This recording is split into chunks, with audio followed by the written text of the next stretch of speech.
Agout Shabbos, Shabbat Shalom. Avec l'aide de Dieu, on va répéter une sikha du Rabbi sur la paracha de la semaine, parachat Ekev. Et on dédie le shur pour la refouach shelema de Yafa Bat Yael Bezrat Hashem.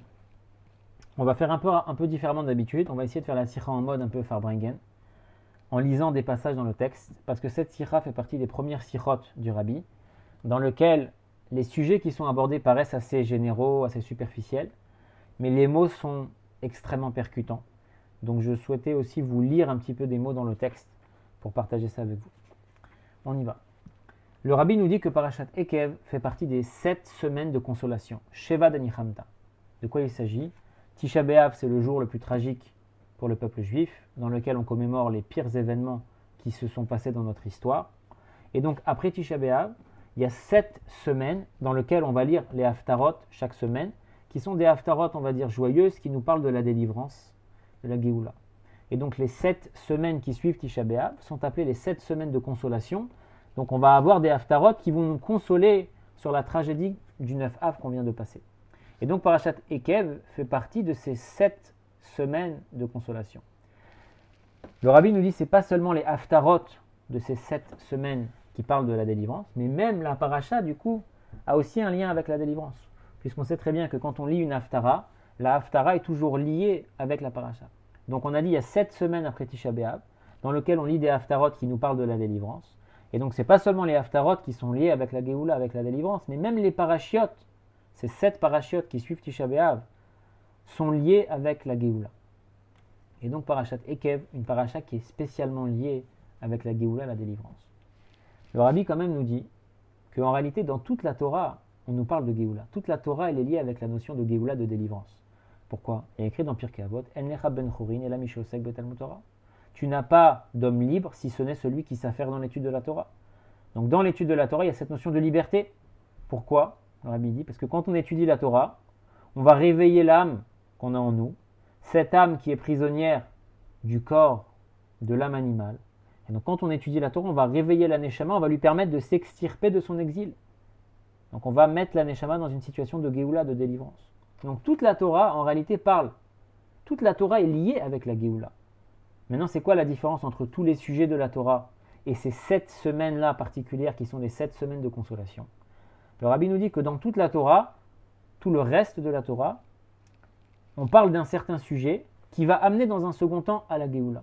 Par contre, ces 7 semaines-là de consolation, le sujet même de ces parachutes, c'est la Géoula elle-même.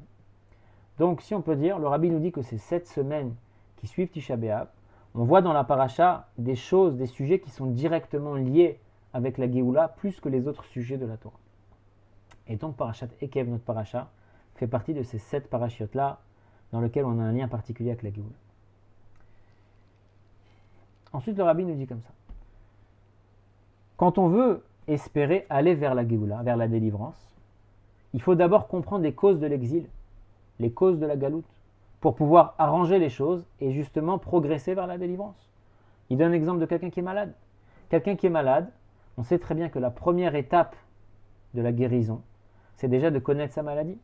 Quand quelqu'un, chas v'shalom, est malade, mais qu'il a déjà un diagnostic de sa maladie, à ce moment-là, il va pouvoir prendre les traitements qu'il faut, il va pouvoir changer son hygiène de vie, etc., etc. Donc le fait de connaître la cause de sa maladie va lui permettre de guérir. Comme on dit, quelqu'un qui connaît sa maladie, il a déjà la moitié de la guérison. Et bien c'est pareil pour l'exil et la délivrance. L'exil, c'est la maladie. Quelqu'un qui est malade, il est en exil. Et donc si on veut guérir, on doit connaître les causes de notre maladie. À plus forte raison, si on veut aller vers la délivrance, il faut connaître les causes de l'exil. Donc c'est ça qu'on va voir aujourd'hui. Comprendre quelles sont les causes de l'exil pour pouvoir arranger ça et pouvoir aller vers la Géoula, vers la délivrance.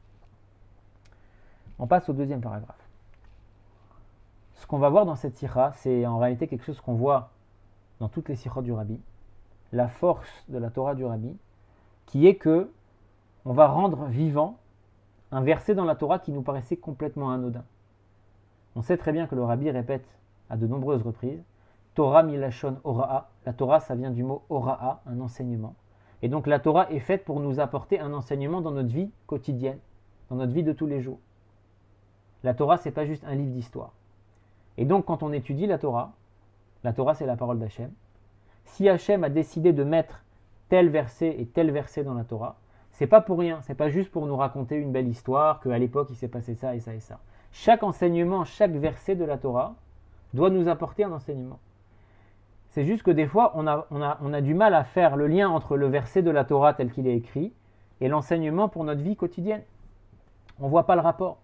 Et c'est là où le rabbi intervient, où le rabbi va nous prendre des versets qui nous paraissent anodins et va nous dire, regarde, ce verset que tu pensais qu'il servait à rien, je le préserve. Tu pensais que voilà, c'était juste une histoire. Je vais te montrer comment ce verset-là, il peut t'apporter quelque chose dans ta vie de tous les jours. Et donc c'est ce qu'on va voir aujourd'hui. Que la Torah nous parle du désert. Le désert dans lequel étaient les Bnei Israël. Et il y a un verset qui nous dit comment était le désert. Quelles étaient les caractéristiques de ce désert. Bon, ok. Il y a 3000 ans et quelques, nos ancêtres, ils ont passé un certain temps dans le désert. Et le désert, il était comme ci et comme ça. Bon, ok. Quel rapport avec moi maintenant? C'est là où le rabbi intervient pour nous expliquer, regarde, ce désert-là, en comprenant un petit peu ce qui se cache derrière ce verset, tu vas avoir de grands enseignements pour ta vie à toi. Donc on continue. Le rabbi nous dit, on sait très bien qu'il y a un principe, Maaseh Avot Siman Labanim. Ce qui s'est passé à nos ancêtres, c'est un signe pour nous aujourd'hui. Ça veut dire la manière dont les événements se sont déroulés pour nos ancêtres, ça va devenir, d'une certaine manière, ça va être la même chose pour nous, peut-être un peu différemment, mais on va suivre le même process. Et donc, étant donné que les Juifs, ils ont passé 40 ans dans le désert et ensuite ils sont arrivés en Israël, les 40 ans dans le désert symbolisent l'exil et l'entrée en terre d'Israël symbolise la Géoula, la délivrance. Et donc, comme eux, il y a eu ce processus, 40 ans dans le désert et ensuite l'entrée en Israël, nous aussi, on est dans le même processus, l'exil et après la délivrance. Et donc, quand on va comprendre un petit peu ce qui s'est passé là-bas dans le désert, on va comprendre donc les causes de notre exil à nous. Et comme on a dit au début, quand on comprend les causes de l'exil, on peut commencer à arranger les choses pour arriver vers la Géoula. Comme celui qui est malade, qui comprend sa maladie, qui peut se soigner. Donc c'est pour ça, c'est comme ça que le rabbi amène les choses. On va parler du désert, et on va comprendre comment le désert de l'époque va nous aider à sortir de notre exil d'aujourd'hui. Donc je commence à lire le pasouk. La Torah nous dit donc, que nos ancêtres, ils étaient Bamidbar Agadol ve'anora, Nachash, Sara ve'akra ve'tzimon asheren mayim. Nos ancêtres, ils étaient Bamidbar, dans un désert, Hagadol, un grand désert, ve'anora, redoutable. Et là-bas, il y avait Nachash, des serpents, Saraf, des vipères, ve'akrav, des scorpions, ve'tzimaon asheren mayim, et une soif qui ne pouvait pas être étanchée avec de l'eau. Donc voilà ce que nous dit la Torah. Nos ancêtres, ils étaient Midbar Agadol ve'anora, dans un grand désert redoutable, avec des serpents, des vipères et des scorpions, et avec une soif qui ne pouvait pas être étanchée par de l'eau. Ça, c'est ce qui est écrit dans la Torah. Donc, comme j'ai dit tout à l'heure, bon, ok, le désert, il était bien beau, et voilà, quel rapport avec moi? Le rabbi va nous prendre ce pasouk et va nous l'expliquer. Premièrement, le désert. À quoi fait référence le désert? Le désert, par définition, c'est un endroit dans lequel un homme n'habite pas, normalement. Un homme, il habite dans une ville, un homme, il habite dans un champ, à la limite, mais il n'habite pas dans un désert. Donc le désert, c'est Makom She'eino Moshav Adam. C'est un endroit où l'homme n'est pas. Le désert, c'est l'antithèse de l'homme, si on peut dire. Ouais. Et donc quand on dit un grand désert, Midbar Hagadol, ça veut dire que cette notion de désert, cette antithèse de l'homme, est plus grande que l'homme lui-même. Cet endroit dans lequel l'homme n'habite pas est plus grand que l'endroit où l'homme habite. Donc le désert, c'est l'antithèse de l'homme, c'est l'antithèse de Adam, puisqu'un homme n'habite pas dans le désert. Et quand on dit un grand désert, ça veut dire que cette antithèse de Adam, de l'homme, est plus grand que l'homme. Maintenant, c'est quoi l'homme? Adam ka'e al bnei Israël. On sait très bien que quand on dit homme dans la Torah, Adam, ça fait référence au bnei Israël. Atem kruim Adam, vous êtes appelés des hommes. Et comme nous dit le Shla Kadosh, que Adam ou Lachon Adam el Elyon. Le mot Adam, c'est vrai que ça vient du mot Adama, la terre, mais ça vient aussi du mot Adamé. Adamé, ça veut dire qui ressemble. Adam, donc l'homme d'en bas, Adamé la Elyon, il ressemble à l'homme d'en haut. Ouais. Donc les Bnei Israël, ceux qu'on appelle Adam, ils sont Adamé la Elyon, ils ressemblent à l'homme d'en haut, ils ressemblent à Dieu. Donc on a dit le désert, c'est un endroit où l'homme n'habite pas. Donc le désert, c'est l'antithèse des Bnei Israël. Et quand on dit le grand désert, ça veut dire qu'on considère que le désert est plus grand que les Bnei Israël. Ça veut dire quoi? C'est quoi le désert qui est plus grand que les Bnei Israël? Eh bien, c'est le monde. C'est les nations du monde. Comme on dit dans la paracha de la semaine dernière, qui atem am'at mikol ha'amim. Vous êtes la minorité des peuples. Quand on regarde les chiffres, la démographie, on voit bien que les Juifs sont une minorité. On est 14 millions, 15 millions sur presque 7 milliards d'êtres humains. Donc on est une très très faible minorité. Et le Rabbi dit plus que ça. Dans les Bnei Israël eux-mêmes, il y a ceux qui pratiquent Torah et Mitzvot et ceux qui ne pratiquent pas encore Torah et Mitzvot. Donc Adam ici fait référence aux Bnei Israël, mais fait référence aux Juifs justement qui est Shomer Torah Mitzvot, qui pratique Torah Mitzvot, qui affiche son judaïsme, qui vit son judaïsme. Ça c'est l'homme dont on parle. Et le désert, on a dit, c'est l'antithèse de ça. C'est ce qui nous pousse à ne pas faire Torah Mitzvot, ce qui nous pousse à cacher notre identité. Et quand on dit le grand désert, ça veut dire qu'on considère que dans le monde, parmi les nations, parmi les non-juifs, on ne peut pas être un juif comme il faut, comme il faudrait. Donc, on va voir comment ce pasouk, on va décortiquer le pasouk, et chaque qualificatif du verset, qui parle du désert, constitue une descente de niveau en niveau. Et la première étape, c'est Bamidbar Agadol. Le désert, il est grand. Ça veut dire, le désert, on a dit, c'est l'antithèse de l'homme. C'est l'antithèse du juif qui veut vivre son identité juive pleinement. Et donc, la première étape de la descente, c'est quand moi, juif, je considère le monde comme un grand monde. Le désert comme un grand désert. Sous-entendu, le désert est grand, et moi, je suis petit. Je ne peux pas exprimer et vivre mon judaïsme comme ça aux yeux du monde, aux yeux des nations, aux yeux des non-juifs. J'ai honte. Ça, c'est la première étape de la descente. Quand je dis le désert, il est grand. Le monde qui s'oppose à moi, il est plus grand que moi. Ça, c'est la première étape. Le rabbi, il dit en réalité, c'est pas comme ça. Comme il dit, Emet ishen davar baolam sheyachol ishlot bnei Israël. Il n'y a aucune chose dans le monde en réalité qui peut dominer les bnei Israël. Au contraire, tout s'annule devant les bnei Israël.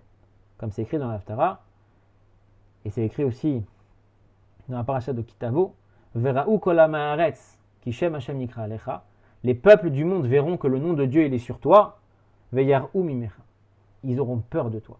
C'est quoi le nom de Dieu est sur toi? Elou tfilin chez Baroche, c'est les tfilin de la tête. On sait très bien que dans les tfilin, il y a des parchemins. Et dans ces parchemins, il y a écrit quoi? Shema Israël, Hashem Elokeinu, Hashem Echad. Que Dieu, il est unique. Le monde entier a été créé par Dieu. Le monde entier est mené à l'existence par Dieu. C'est pas seulement que Dieu a créé le monde, mais Dieu donne la vitalité du monde à chaque instant. Et donc quand un juif il a conscience de ça, et qu'à part ça, que Dieu c'est le maître du monde, Dieu il nous a choisis pour faire une certaine mission, qui est pratiquer Torah et Mitzvot, à ce moment-là, un juif ne peut pas dire « le monde m'empêche de faire Torah et Mitzvot », puisque le monde a été créé par Dieu, et Dieu te demande de faire Torah et Mitzvot, donc le monde ne peut pas s'opposer à la volonté du Créateur. Donc le Hémet, le Rabbi dit, c'est qu'un juif ne doit pas s'effrayer du monde. Un juif ne doit pas avoir honte de son identité juive, de sa pratique juive, quand il est en contact avec le monde et les non-juifs. Mais un juif, il oublie ça malheureusement. Et donc il peut tomber dans la première chute il va voir le midbar, le monde, comme un grand désert. Il va se sentir petit par rapport au monde. Ça, c'est la première étape du pasouk. Ba midbar hagadol. Le désert, il est déjà grand. Okay. Deuxième étape dans la yérida, dans la chute. On ne dit pas seulement Ba midbar hagadol, le grand désert. On nous dit Ba midbar hagadol ve'anora. Le désert, il n'est pas seulement grand, il est redoutable. C'est quoi la différence entre un désert qui est grand et un désert qui est redoutable? Le Rabbi, il dit, quand tu dis le désert, il est grand, ça veut dire le désert, il est grand, et moi, je suis petit. Donc, c'est vrai, il est plus grand que moi, mais au moins, je suis là, j'existe. Au moins, je suis petit. Quand tu dis le désert est redoutable, ça veut dire toi-même, tu n'existes plus. Tu as peur. Même quand tu n'es pas en contact avec le désert, tu as peur. Ça serait de dire comme ça, les deux étapes, c'est quoi? Première étape, quand tu dis Midbar Agadol, le désert est grand, c'est que quand moi, je suis dans la rue, quand moi, je suis en contact avec des non-juifs, alors j'ai peur de laisser s'exprimer mon identité juive. Ok? Parce que le désert, il est grand, moi je suis petit, et donc je me fais petit. Ok? Mais quand tu es juste à ce niveau-là, alors normalement quand tu rentres chez toi, après tu n'as plus peur. Ok, quand tu es en contact avec le désert, il est plus grand que toi, mais quand tu es chez toi tranquille, il n'y a personne autour de toi, alors c'est bon, tu exprimes ton identité juive à 100%. Maintenant quand tu tombes dans le deuxième niveau, que le désert, pas seulement tu le considères comme grand, mais tu le considères comme redoutable. Même quand tu vas être chez toi, tu vas avoir peur. Parce que le désert, il n'est pas seulement grand quand tu es à côté de lui et toi tu es petit. Le désert, il est redoutable. Tu as peur de ce désert. Donc pas seulement que tu ne vas pas exprimer ton identité juive quand tu es dans la rue, quand tu es en présence de non-juifs. Mais même chez toi, tu vas te restreindre parce que tu as peur peut-être qu'on va te voir, peut-être ça va se savoir et qu'est-ce qu'on va dire, etc., etc. Donc on voit très bien qu'on arrive de niveau en niveau, d'une descente après une descente, à quelque chose de plus en plus grave. Donc d'abord, Midbar Agadol, le Midbar il est grand. Ensuite, Anora, il est redoutable. Ensuite, on a dit, c'est quoi la suite? Il y avait quoi dans ce désert? Nachash, il y avait des serpents. Il y a un livre qui s'appelle Orke Akinuyim. Là-bas, il nous dit que le venin du serpent, il est chaud. Ça veut dire quoi? Il y avait des serpents dans le désert, dans notre vie de tous les jours. Le serpent, il a son venin qui est chaud. Ça veut dire le juif, de chute en chute. D'abord, il n'osait pas exprimer son identité juive dans la rue, en public. Ensuite, il n'ose pas exprimer son identité juive chez lui. Ensuite, il va être dans le niveau de serpent, dont le venin est chaud. Ça veut dire qu'il va être pris d'une chaleur et d'une envie dans les plaisirs du monde. C'est ça qu'il dit le rabbi. Quand on parle du serpent, son venin est chaud. C'est que l'homme, il va commencer à se réchauffer et à éprouver du plaisir dans les choses du monde. Et ensuite, on arrive au 4e niveau, saraf. Il y a des vipères. C'est quoi? Saraf en hébreu, ça veut dire brûler. Ça veut dire que cette chaleur qu'il a dans les plaisirs du monde, petit à petit, ça va amenuiser et ça va brûler, ça va détruire la chaleur qu'il avait dans Torah et Mitzvot. Parce qu'on sait très bien qu'il y a un principe. Plus on est attaché dans les plaisirs du monde, moins on a de sensibilité vers la spiritualité. Et à l'inverse, plus on est attaché vers le haut, plus on est attaché à la spiritualité, à Dieu, plus on a une sensibilité comme ça, et moins on va être attiré vers les choses du monde. On ne peut pas avoir les deux en même temps, c'est pas possible. Les deux ne peuvent pas cohabiter en même temps. D'avoir un attrait pour le monde et d'un attrait pour Dieu, ça cohabite pas ensemble. Et donc, pas seulement qu'il va être au niveau d'un serpent dont le venin est chaud, il va avoir de la chaleur pour les plaisirs du monde, mais il va tomber dans le niveau de saraf, que saraf ça veut dire brûler, qu'il est tellement tombé dans les plaisirs du monde que tout son attrait pour la divinité, il est complètement brûlé, complètement détruit. Après, on arrive au niveau de akraf, de scorpion. C'est quoi les scorpions? Dans le même livre là-bas, on nous dit le venin du scorpion, il est froid. Le venin du serpent est chaud, le venin du scorpion est froid. Ça veut dire quoi? Ça veut dire qu'il va tomber dans un niveau de froideur. Et on explique au Chassidut que la froideur, c'est encore pire que la chaleur. La dépression, c'est encore pire que la folie, si on peut dire. Pourquoi? Parce que quand quelqu'un il est chaud, ok, il est peut-être chaud parce qu'il a envie de kiffer, c'est un kiffeur, il a envie des plaisirs du monde. Alors cette chaleur, elle est peut-être déplacée, cette envie, ce désir, il est peut-être déplacé, mais il a quand même une vitalité en lui, il a un feu qui brûle. Donc ce feu-là, cette énergie-là qui aujourd'hui est utilisée de manière erronée, on va pouvoir la prendre et quand on va la canaliser, on va mettre cette chaleur au service de Dieu. On va mettre cette envie, ce désir, cette vitalité au service de Dieu. Mais quand quelqu'un il est froid, quand quelqu'un il est déprimé, quand quelqu'un il a envie de rien, alors certes, il va peut-être faire moins de bêtises que l'autre, mais on n'arrivera pas celui-là à le faire bouger vers la sainteté. Donc la froideur, d'une certaine manière, c'est pire que la chaleur. Parce qu'une chaleur déplacée, on pourra la canaliser pour l'utiliser pour le service de Dieu, alors que quelqu'un qui est froid, qui est apathique, qui ne bouge pas, qui n'a pas de sentiment, c'est très grave. Parce qu'il n'a pas de sentiment dans les choses du monde, mais il n'aura pas de sentiment dans Hachem aussi. Dans une note, le rabbi ramène ici au Kuntra Satfila, du rabbi Rachab,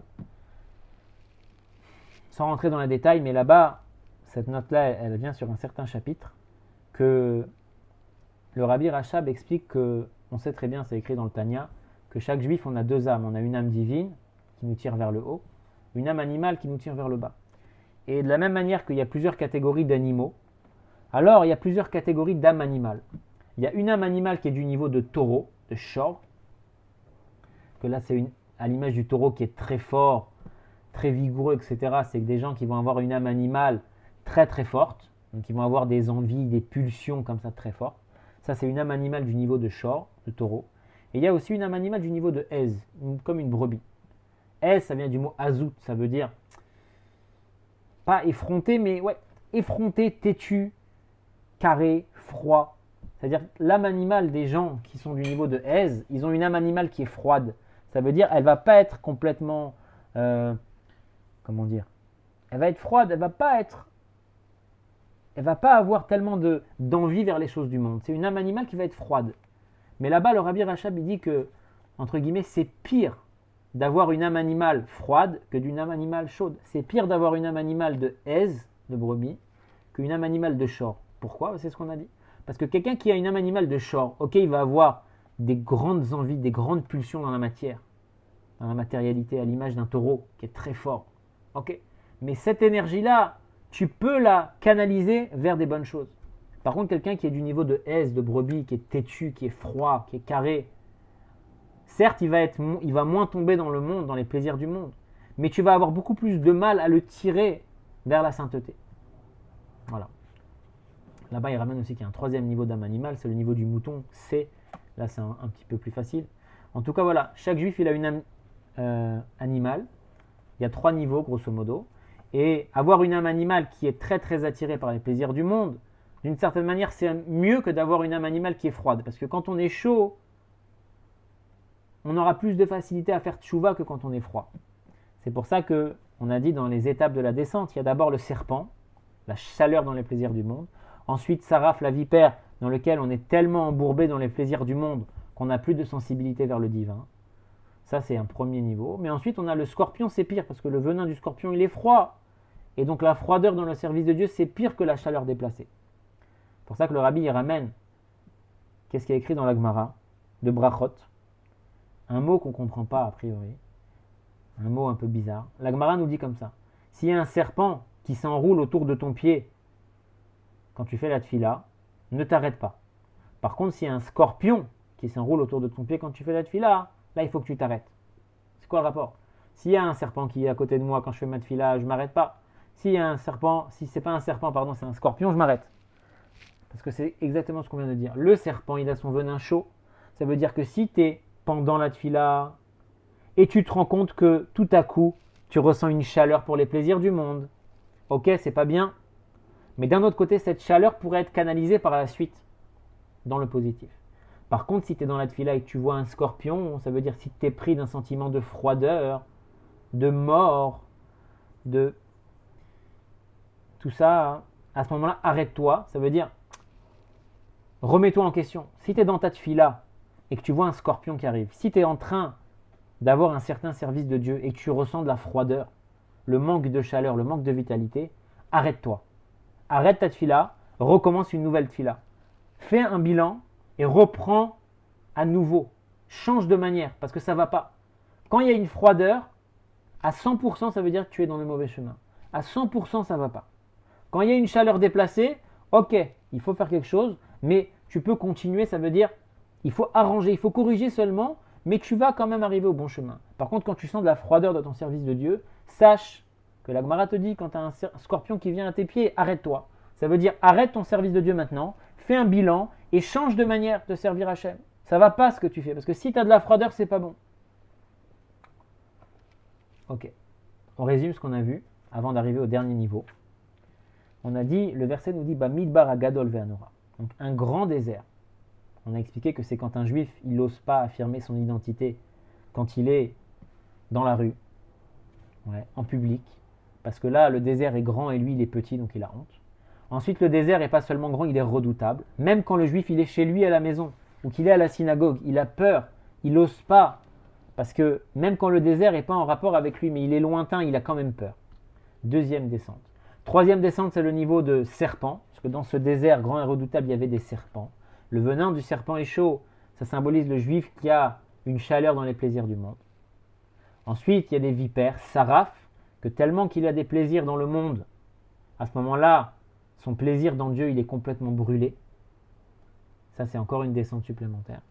On a dit, c'est pas le pire, parce qu'encore s'il a de la chaleur et de la vitalité dans les mauvaises choses, d'une certaine manière, il arrivera à faire tchouva, ça sera plus facile. Ensuite, on arrive au niveau de scorpion, que le venin est froid, ça fait référence à la froideur dans le service de Dieu. Là, c'est pas bon du tout. Il faut mieux tout arrêter et reprendre.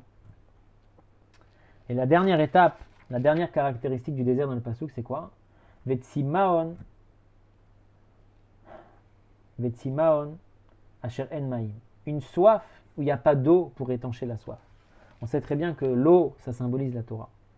Et il dit, c'est quoi quelqu'un qui a soif et qui n'a pas d'eau? C'est quelqu'un, il arrive tellement bas, il est tellement pas bien,